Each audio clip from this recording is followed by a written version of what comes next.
Le digital au féminin en 2015, enjeux et perspectives. Donc on l'a vu tout à l'heure hein, avec force chiffres et gestuelle. C'est un état des lieux qui nous explique la raison d'être de ce prix. Les métiers du numérique, on l'a entendu tout à l'heure, donc 28% des femmes en France, vers 26% en Pays de la Loire, alors que les femmes représentent environ 47% de la population active. Alors pourquoi ce retard ? La formation, les recrutements, peut-être le sexisme. On a organisé une petite table ronde rapide, je vous le dis tout de suite, avec donc Fabien qui revient sur scène. Il aime ça, il aime les projecteurs, ce Fabien, délégué régional du groupe La Poste Pays de la Loire. Vous pouvez l'applaudir. Stéphanie Domange qui est directrice régionale SNCF Pays de la Loire. Vous pouvez l'applaudir également. Alors c'est un peu difficile de grimper, hein. Najat Fellache, qui est fondatrice de SpeechMe, on verra ce que c'est, et présidente de Women at Nantes. Vous ne mettez pas du tout la musique au bon moment, les gars, là. Non, je plaisante.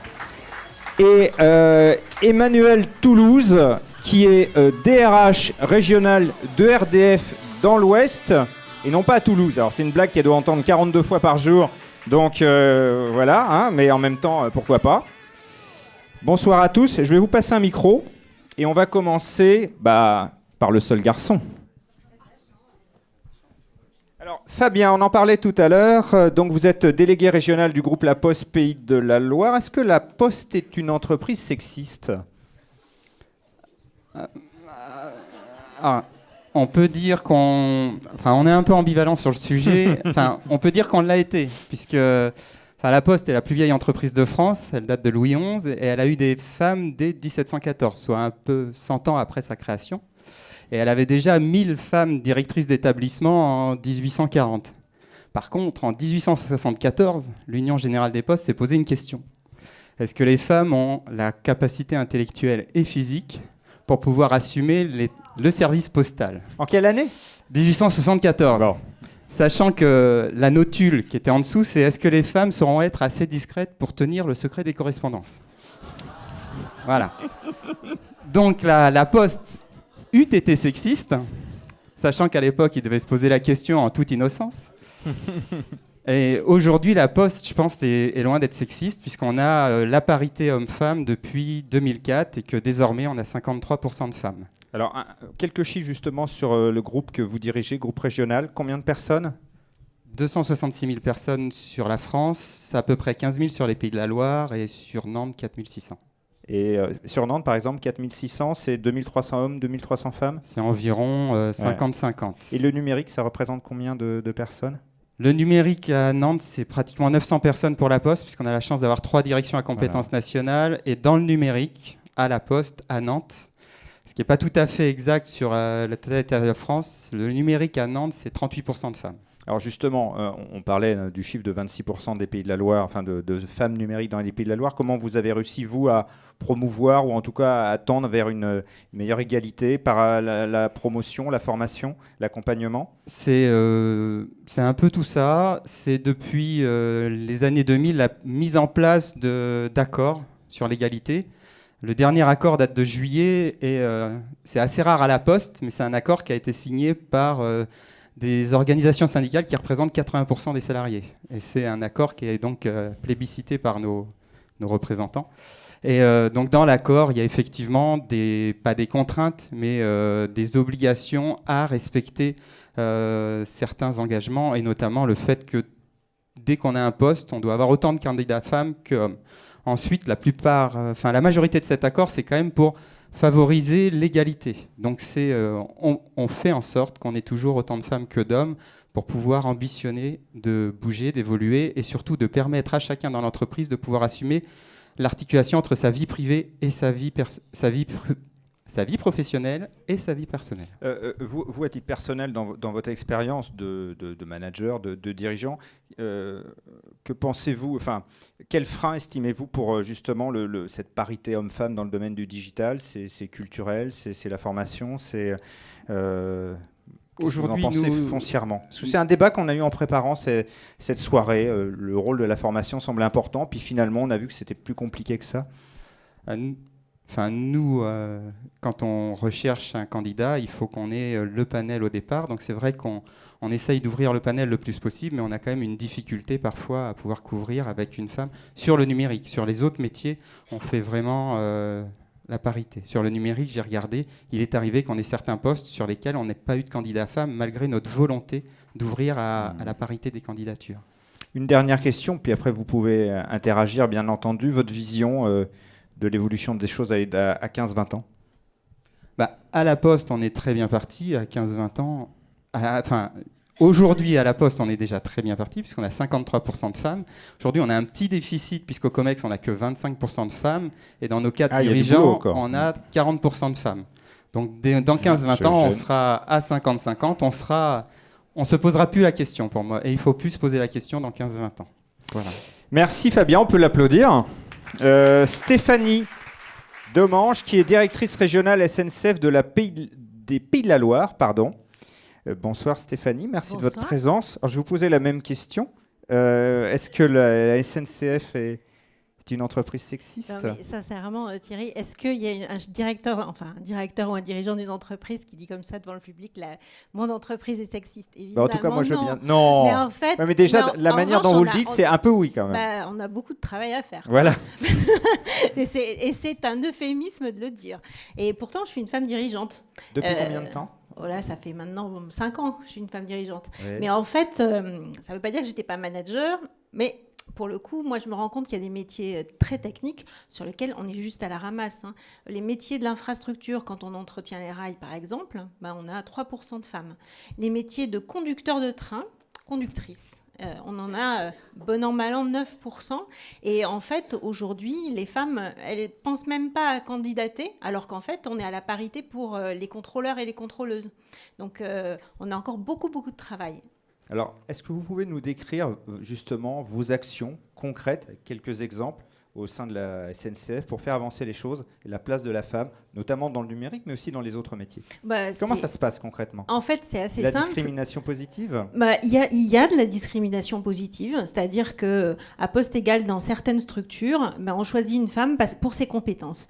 Et on fait attention, effectivement, comme le disait la Poste, d'avoir des candidatures hommes et femmes sur certains postes, et parfois il faut forcer. Et pour pouvoir ensuite générer un rôle modèle qui est différent et que les femmes osent. Ça, c'est un premier point. Deuxièmement, nous-mêmes, moi, j'ai complètement conscience que j'ai un rôle modèle à jouer. Donc, je mets en avant des femmes, des conductrices. On a fait des expositions à la gare. On appelle les conductrices à venir, par exemple. On ouvre à des métiers et on met en avant les femmes qui sont à l'infrastructure aujourd'hui ou qui entretiennent les trains, par exemple. Et ça donne envie à de nouvelles femmes de candidater. Ça, c'est très, très important. Alors, je sais pas comment on dit, COMEX, CODIR, comité de direction, les dirigeants, beaucoup de femmes maintenant? Oui, il est à parité. Et ce qui est très très important, c'est que les femmes sont aux affaires. Elles ne sont pas dans les postes qu'on voit toujours, DIRCOM, etc. Elles sont aux affaires. Elles sont à la tête des business units. Qu'est-ce que vous pensez des actions à mener, les freins aujourd'hui? Qu'est-ce qui reste à faire? Ce qui est important, plein de choses. En fait, il reste beaucoup de choses. Il y a un point qui est très très important pour moi et je pense pour les femmes. Et c'est aussi pour ça qu'on est là ce soir. Parce que quand on est venu nous solliciter en disant, moi je suis très fière que l'idée elle est émergée dans un TGV. Mais au-delà de ça, je me suis dit en fait c'est une formidable occasion pour des femmes de se rencontrer et de réseauter. Parce que souvent... Les hommes, ils font ça dans des clubs d'affaires, etc. Et les femmes, en fait, elles osent pas. Et je me suis dit, rien qu'en faisant ça, ça sera une occasion pour des femmes de se rencontrer. Moi, je pense que vous avez une formidable opportunité dans cette salle aujourd'hui, après, d'aller discuter entre vous et puis de faire de nouveaux business. Ça, c'est un premier point. Le deuxième sujet, c'est de créer des réseaux dans les entreprises. Nous, on a lancé, il y a maintenant plusieurs années, un réseau de femmes qui s'appelle SNCF au féminin. Il est très puissant dans l'entreprise. Il a un axe de travail, c'est le digital. On a créé un deuxième réseau digital. On a plus de 40% de femmes dans ce réseau. Il y a 3000 personnes. Et nous, on espère que ça va créer des nouvelles vocations, qu'on va avoir plein de nouvelles intrapreneuses qui vont se révéler. Stéphanie, une dernière question, la même qu'à Fabien. Votre vision dans 15-20 ans de la situation? Dans 15-20 ans de la situation, moi, je pense que effectivement, la question devrait plus la poser, mais surtout, il faut qu'on travaille sur nos enfants. qu'on leur apprenne à coder. Et que parce qu'en fait, quelque part, le digital, c'est juste comme une langue étrangère. C'est une autre langue, mais une fois qu'on y est, c'est passionnant quand on code. Le HTML, moi, je m'y suis mis il n'y a pas très très longtemps. HTML et CSS3, en fait. Je ne suis pas digital native, mais en fait, je me suis rendu compte que moi, quand j'avais fait mes études, j'avais codé sous DOS et j'avais adoré. C'est super, en fait. Et en fait, quand mes enfants me voient coder maintenant, ça leur donne envie. Et je pense que des ateliers de codage pour les enfants, typiquement, voilà, que ça soit naturel. Tout à l'heure, on en parlait avec Jérôme d'ADN West. Je trouve que ce qu'il fait, c'est super. Si toutes les grandes entreprises pourraient l'aider dans son projet pour les ateliers de codage pour les enfants, je trouve que ça serait vraiment génial. On le verra tout à l'heure, Jérôme. Merci Stéphanie. Vous allez passer le micro, si vous le voulez bien, à Najat Fellache, qui est fondatrice de SpeechMe et présidente de Women at Nantes, que l'on peut applaudir très fort. Bonsoir, merci de votre présence sur cette scène. Alors, un mot sur SpeechMe, pour que l'on connaisse et puis qu'on vous connaisse. Oui, donc bonsoir. Je suis en fait dirigeante d'une petite start-up encore à Nantes. Nous sommes 12 salariés et nous sommes en fait éditeurs d'une solution qui permet de faire ce qu'on appelle des MOOC, donc des cours de formation en ligne de nouvelle génération.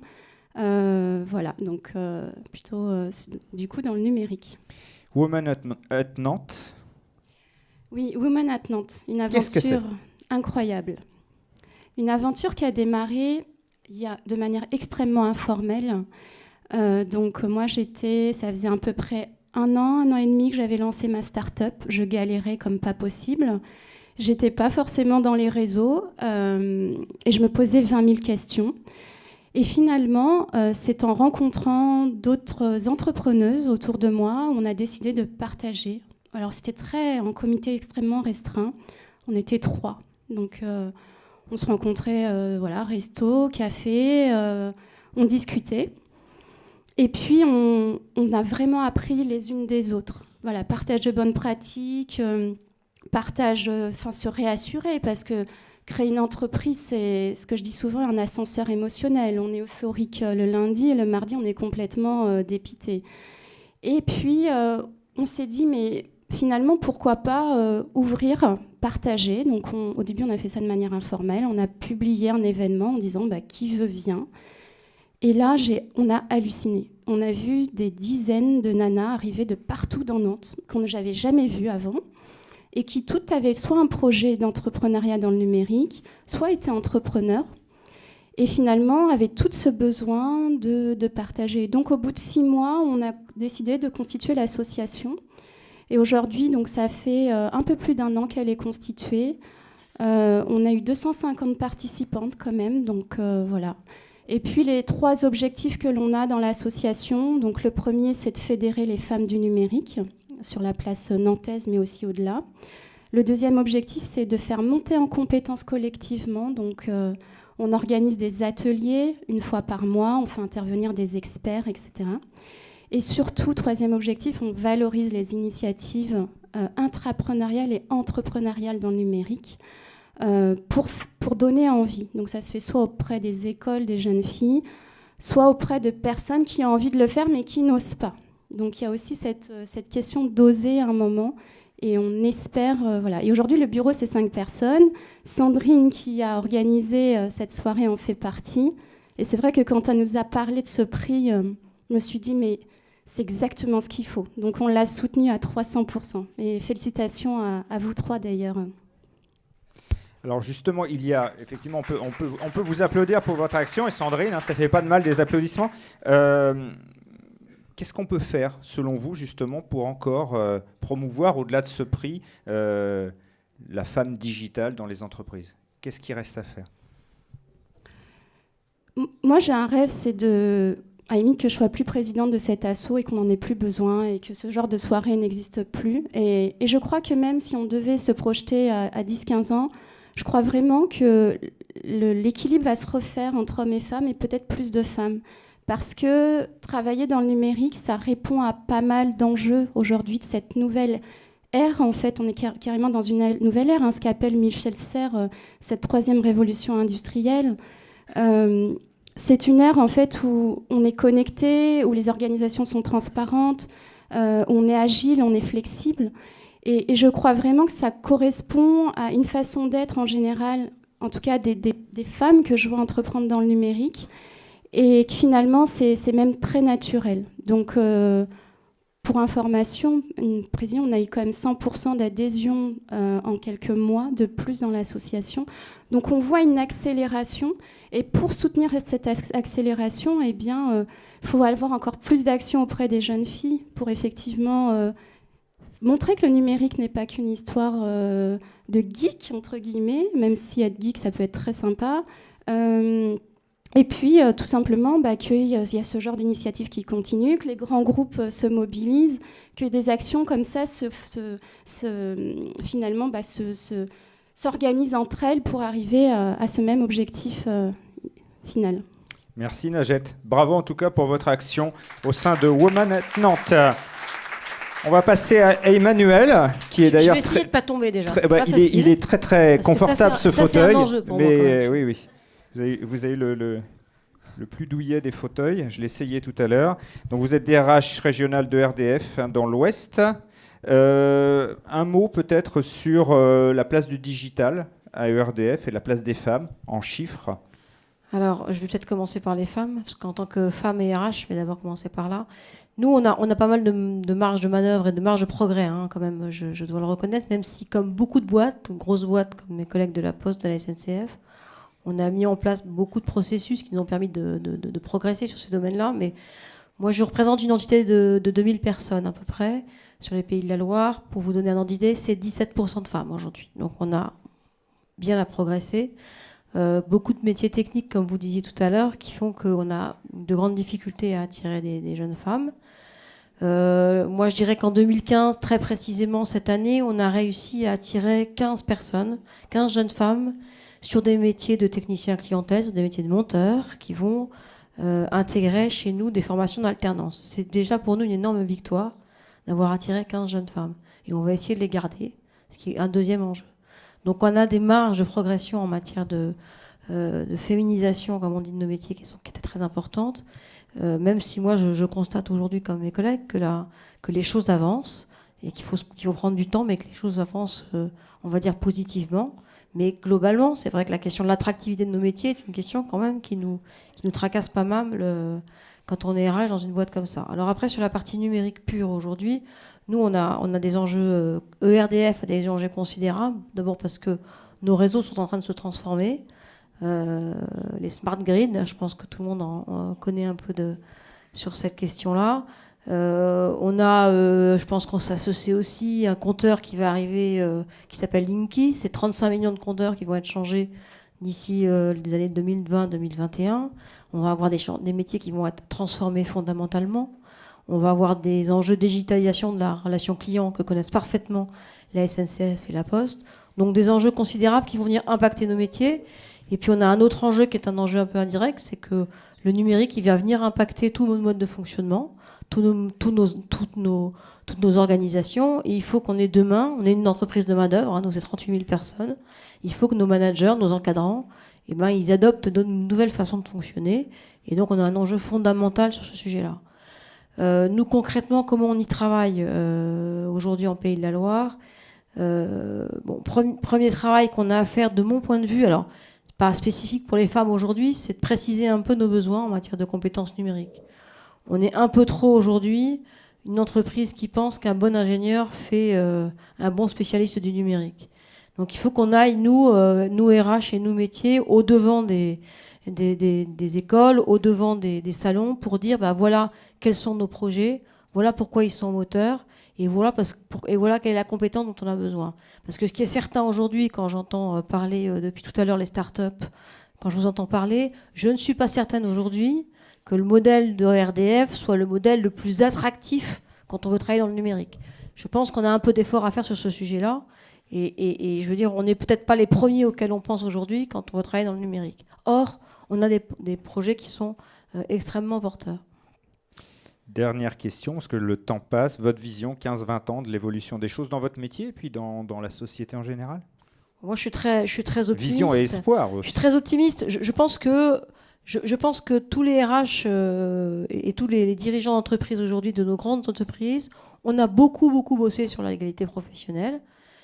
Je pense qu'on l'a un peu fait aux dépens de tout le travail qui doit être mené sur les stéréotypes. Nous, dans nos équipes, on a beaucoup de travail à faire sur ce sujet-là, parce qu'on a des consciences à faire avancer sur ce sujet-là. Je pense que progressivement, on y arrive. Je pense que les jeunes générations vont nous y aider, mais on a encore beaucoup à bosser là-dessus. Et je pense qu'on a aussi beaucoup à bosser sur la question de la performance. C'est-à-dire qu'à un moment, avoir des femmes dans une boîte, c'est un atout fondamental et c'est être plus performant. C'est pas uniquement l'égalité, c'est aussi la performance. Voilà. Merci Emmanuel, Najette, Fabien, que j'invite à regagner leur place dans la salle.